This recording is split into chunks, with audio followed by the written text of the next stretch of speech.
हे WhatsApp guys, welcome back once again. So दोस्तों, आज की कहानी जो एक्सप्लेन करने जा रहे हैं उसका नाम है ओशियन। तो कहानी की शुरुआत में हम ओशियन के बीचों बीच में एक लाइफ बोट को देखते हैं जिसके ऊपर कुछ लोग मौजूद हैं। उनके चेहरे से साफ साफ पता चल रहा है कि उन्होंने कई दिनों से ना तो खाया है और ना ही कुछ पिया है, लेकिन इससे ज्यादा उन्हें किसी और चीज का डर है। पर आखिर वो क्या चीज है, इसके लिए हम चलते हैं फ्लैशबैक में। समय चल रहा है 1982 का, जगह है मैरीलैंड। जॉन नाम का आदमी, जिसकी एक सेलिंग बोट है, वो अपनी गर्लफ्रेंड मैक के साथ सेलिंग करने आया है। पर उसी दौरान उसके पास ब्रैड नाम का आदमी आता है जो उनसे कहता है कि क्या मैं भी आप लोगों के साथ चल सकता हूँ सेलिंग करने, क्योंकि मेरा हमेशा से एक सपना रहा है। तो हम आपको बता दें कि सेलिंग एक तरह का स्पोर्ट होता है जिसमें छोटी छोटी याच होती हैं जिनकी आपस में रेस होती है, और उसी रेस की प्रैक्टिस के लिए आज ये लोग जा रहे हैं। वेल, अब मैक जॉन को कन्विंस कर लेती है उसे ले जाने के लिए, तो वो उसे अपने साथ रख लेता है, जिसके बाद वो तीनों निकल जाते हैं। उसी रात हम दो और लोगों को भी देखते हैं जो पहले से ही बोर्ड पर मौजूद थे, जिनके नाम थे मार्क और डेबिलीना। सब लोग खाना खा ही रहे होते हैं कि मार्क कहता है कि आते टाइम हम लोग बोट को स्पॉटलैंड पोर्ट से होकर ले जाएंगे, वहाँ मेरी गर्लफ्रेंड है, मैं उसे भी साथ लाना चाहता हूँ। लेकिन जॉन मना कर देता है क्योंकि उस साइड सोमालियन जहाज होते हैं जो इन्हें पकड़ भी सकते हैं, और साथ में इन्हें वहाँ बड़ी बड़ी लहरों का सामना भी करना पड़ सकता है, इसलिए वो वहाँ नहीं जाएगा। अब इस बात से उन दोनों में लड़ाई भी हो जाती है, पर डेबिलीना हंसने लगती है क्योंकि ब्रैड एक भी सेकंड अपनी गर्लफ्रेंड के बिना नहीं रह पाता। उसके जाने के बाद जॉन ब्रैड से कहता है कि हमें ब्रैड को संभालना होगा, वो बहुत ही गुस्सेल किस्म का आदमी है, उसकी वजह से मैं अपनी ये पूरी ट्रिप खराब नहीं कर सकता हूँ। अब इसके बाद ब्रैड याच के ऊपर वाले हिस्से में चला जाता है और वहीं कुछ देर तक खड़ा रहता है, लेकिन कुछ समय बाद उसे तेज हवाएं महसूस होती है। तब उसकी नजर याच के ऊपर लगे विंड मीटर पर पड़ती है जो तेजी से मूव कर रहा था, जिसे वो समझ जाता है कि जरूर कोई बड़ा तूफान आने वाला है। वहीं दूसरी तरफ हम उस कोस्ट गार्ड को देखते हैं जिन्हें अब खबर मिलना शुरू हो गई थी कि उनकी तरफ एक बड़ा तूफान आने वाला है, लेकिन अभी तक जॉन और उसकी टीम को इस बारे में पता नहीं चल पाया था। अब अंधेरा हो जाता है और अब धीरे धीरे बारिश ने अपनी रफ्तार में तेजी भी कर ली है। जॉन नीचे आके मार्क से होश में रहने को कहता है ताकि अगर कोई वार्निंग रेडियो पर आए तो वो उसे बता सके, लेकिन वो इतने नशे में होता है कि उसे बातें समझ ही नहीं आती, जिस वजह से जॉन ऊपर चला जाता है जहाँ भी उसकी टीम के और लोग जैसे तैसे करके याच को संभालने में लगे हुए थे, क्योंकि तूफान की हवा से वो बहुत ही तेज से हिले जा रही थी। दूसरी ओर कोस्ट गार्ड अब उस एरिया में जो भी बोट या शिप मौजूद थी उन्हें वार्निंग देना शुरू कर देते हैं, लेकिन जब इनकी रेडियो में ये वार्निंग आती है तो मार्क सो रहा था, जिस वजह से वो सुन नहीं पाता। ऊपर से सब लोग चिल्ला रहे थे, उन्हें समझ नहीं आ रहा था कि अब वो क्या करें। उन्हें इस बात का सबसे ज्यादा डर लगा हुआ था कि कहीं ये बोट पलट ना जाए। इसी दौरान एक तेज का झटका आता है जिसे कोई बड़ी सी चीज बोट से टकराती है।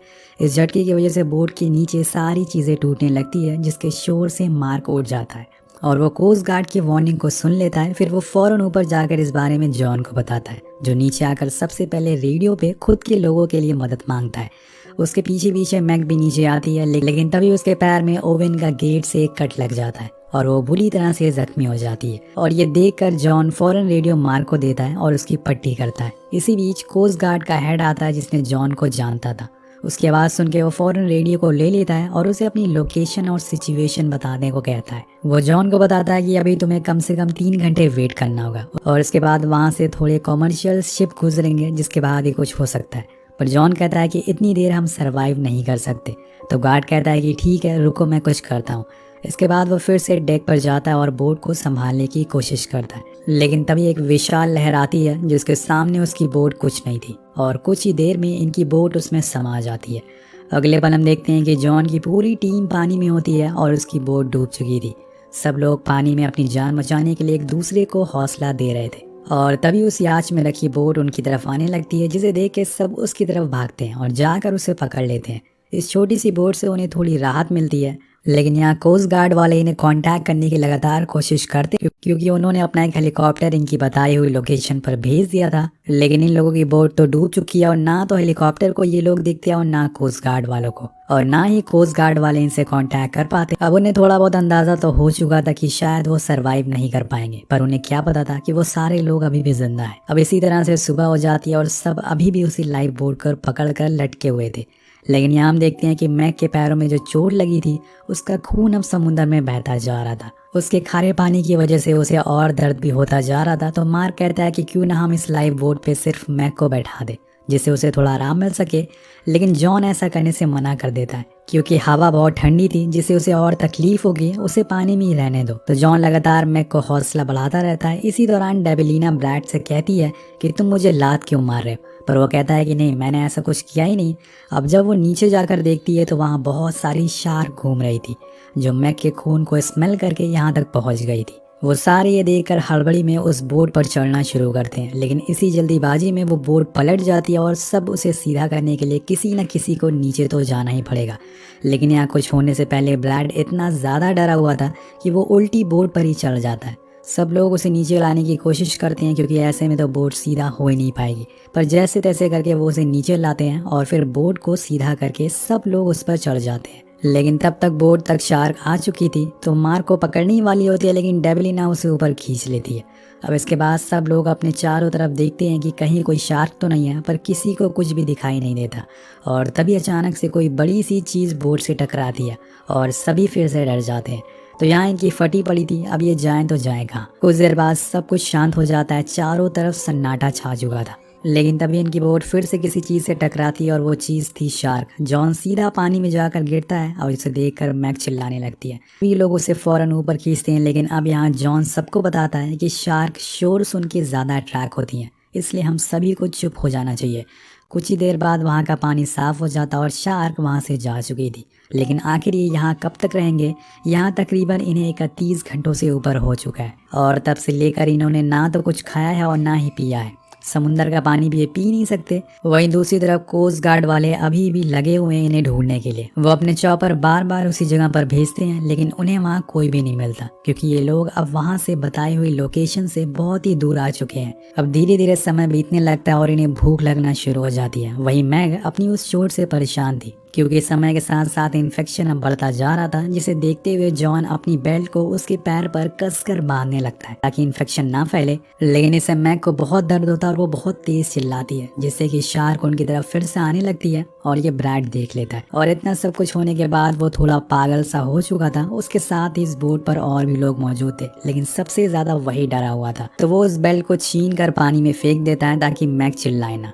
अब इस बात से जॉन गुस्से में आ जाता है और वो उसका सर को पानी में डाल देता है, जिसे देखकर शार्क उसकी तरफ आने लगती है, पर सही मौके पर मार्क उसे हटा लेता है। तब ब्रैड कहता है कि तुम पागल हो चुके हो, मैग पहले से ही मरने वाली है और इसे बचाने के चक्कर में तुम हम सभी को मारना चाहते हो। अब उसकी इस बात को सुनकर सारे लोग बहुत ही गुस्से में आ जाते हैं क्योंकि उसे ऐसा नहीं कहना चाहिए था। सब लोग पहले से ही डरे हुए हैं। अब कुछ देर बाद अंधेरा हो जाता है और सब लोग सो जाते हैं, लेकिन जॉन को नींद ही नहीं आती। वो पूरी रात वहीं बैठकर गुजार देता है। जब सुबह होती है तो उसे थोड़ी दूर पर एक आइलैंड देखता है, जिसे देखकर वो फौरन पानी में कूद जाता है और उसकी तरफ भागने लगता है। लेकिन थोड़ी दूर जाने के बाद जब वो पीछे मुड़कर देखता है तो वहाँ कुछ भी नहीं था। असल में ये उसका बस एक इल्यूजन था। वहाँ पे आइलैंड जैसी कोई चीज़ नहीं थी और ये तब होता है जब आप पूरी रात जागते रहते हो। और इसी दौरान उसके सारे दोस्त भी जाग जाते हैं। वो जब आसपास जॉन को नहीं देखते तो चिल्लाने लगते हैं। उनकी आवाज़ें जब जॉन सुनता है तो उन्हें ढूंढने लगता है, लेकिन वो उनसे काफ़ी दूर आ चुका था। पर वो जैसे तैसे करके उनके करीब जाता है, पर तभी वहाँ पर एक शार्क आ जाती है जो उसे अंदर खींच लेती है। लेकिन उसकी किस्मत अच्छी थी कि वो बच जाता है। अब वो बोट के बिल्कुल करीब आ चुका था। उसके दोस्त उसका हाथ भी पकड़ लेते हैं, पर तभी एक शार्क उसे अंदर खींच लेती है। लेकिन इस बारी उसका खून ही बस ऊपर आता है, वो नहीं आता, जिसे देखकर सभी लोग समझ जाते हैं कि वो मर चुका है। सबसे ज़्यादा मैक को बुरा लगता है। पूरी राफ्ट पे सन्नाटा छा जाता है क्योंकि इन सब में जॉन को ही समुंदर के बारे में सबसे ज़्यादा जानकारी थी और सबसे पहले ही वही मारा गया था। अब इसी तरह से एक और रात गुजर जाती है, लेकिन जैसे जैसे समय बीत रहा था ब्रैड पागल होता जा रहा था। उसका दिमागी संतुलन अब ठीक नहीं था। वो उसी समुंदर का पानी पीने लगता है। सब लोग उसे ऐसा करने से मना करते हैं, लेकिन वो किसी की नहीं सुनता। पर आखिर में मार्क उसे शांत करके बोट पर बैठा देता है। अब उस रात तो अपने आप बिना किसी वजह से वो चिल्लाने लगता है, लेकिन इसमें उसकी भी कोई गलती नहीं, क्योंकि जब आप ऐसे सिचुएशन में फंस जाएं तो किसी का भी आसानी से दिमागी संतुलन खो सकता है। अब यहाँ ये भूख से भी परेशान थे, तो इन्हें कम से कम समुंदर की मछलियाँ पकड़कर खा लेनी चाहिए, लेकिन इन्हें मछलियाँ पकड़ना भी नहीं आता। ये लोग बस खुद को और पैनिक कर रहे थे। वेल अब एक दिन ये सभी लोग ऐसे ही बैठे होते हैं किसी उम्मीद के भरोसे। तभी ब्रैड अचानक से बोट पर खड़ा हो जाता और तेज तेज उछलने लगता और साथ में शोर भी मचाने लगता ताकि वो शार्क उनकी तरफ आ जाए और उन्हें इस मुसीबत से आज़ादी मिल जाए। ये देखकर मैग रोने लगती है क्योंकि उसे ऐसे नहीं मानना था। अब सभी लोग उसे शांत कराते हैं पर वो चुप होने का नाम नहीं ले रहा था और शोर को सुन के एक दो शार्क उनके पास आ चुकी थी, लेकिन आखिर वक्त पे एक बार फिर मार्क उसे शांत करा देता है। पर यहाँ वो पूरी तरह से पागल हो चुका था। उसे कुछ समझ नहीं आ रहा था कि वो करे तो करे क्या। इधर मैग अपनी चोट से परेशान थी, उसके पैरों में इन्फेक्शन बढ़ता जा रहा था। उधर ब्रैड अब जाकर शांत हुआ था। वो राफ्ट के किनारे अपना सर रखकर लेटा हुआ था कि तभी अचानक से एक शार्क आकर उसे पानी में ले जाती है। वो चिल्लाने लगता है। सब लोग उसे पकड़ने की कोशिश करते हैं, लेकिन उसके साथ भी वही होता है जो जॉन के साथ हुआ था। तो इसे यहाँ मरने की ज़्यादा जल्दी थी, इस वजह से ये बोट पर कूद रहा था। और कूद ले बेटा। अब बचे हैं दोस्तों यहाँ पर सिर्फ 3 लोग। ये क्या करेंगे आगे देखते हैं। इन सब चीज़ों से मैग सबसे ज़्यादा सहमी हुई थी। उसने कभी नहीं सोचा था कि वो एक दिन ऐसी जगह फंस जाएगी। उसे हर टाइम बस यही डर सता रहा था कि कब उसकी मौत ना आ जाए। उस रात वो डेबिलिना से कहती भी है कि मैंने और जॉन ने सोचा था कि हम कुछ दिनों में शादी कर लेंगे और फिर उसके बच्चे होंगे, देन हमारी एक अच्छी सी फैमिली होगी। लेकिन एक ही झटके में सब कुछ खत्म हो गया।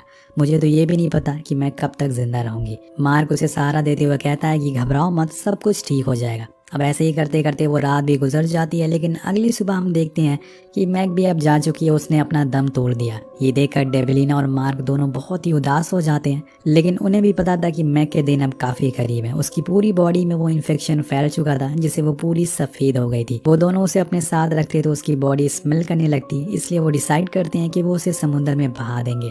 वेल वो करते भी ऐसा ही है और उसके लिए प्रे करता है और उसे पानी में छोड़ देता है, जिसके कुछ देर बाद एक शार्क आकर उसे पानी के अंदर ले जाती है और खा जाती है। वेल अब बचे हैं यहाँ पर सिर्फ 2 लोग और क्या पता ये भी ज्यादा दिन के मेहमान ना हो। वहीं कोस्ट गार्ड वालों को मैसेज मिलता है कि उन्होंने जॉन की बताई हुई लोकेशन को अच्छे से चेक कर लिया है, पर वहाँ उन्हें कुछ नहीं मिला है, ना ही उनकी बोट मिली और ना ही उनकी लाशें। इसलिए उनके परिवार वालों को खबर कर दो। जिसके बाद वहाँ का हेड उन 5 के घर पर कॉल करके उन्हें बारे में बता देता है, लेकिन उन्हें इस बात का जरा अंदाजा नहीं था कि अभी भी 2 लोग जिंदा हैं। वहीं डेबिलिना मार्क से कहती है कि हमें बोट को पलटना पड़ेगा क्योंकि इसमें खून जमा हो चुका है, जिसकी स्मेल से शार्क दोबारा आ सकती है। लेकिन मार्क के पास अब इतनी ताकत नहीं थी कि वो उठ सके, तो वो उसे हौसला देती है और कहती है कि अगर तुम जिंदा रहना चाहते हो तो हमें ये करना ही पड़ेगा।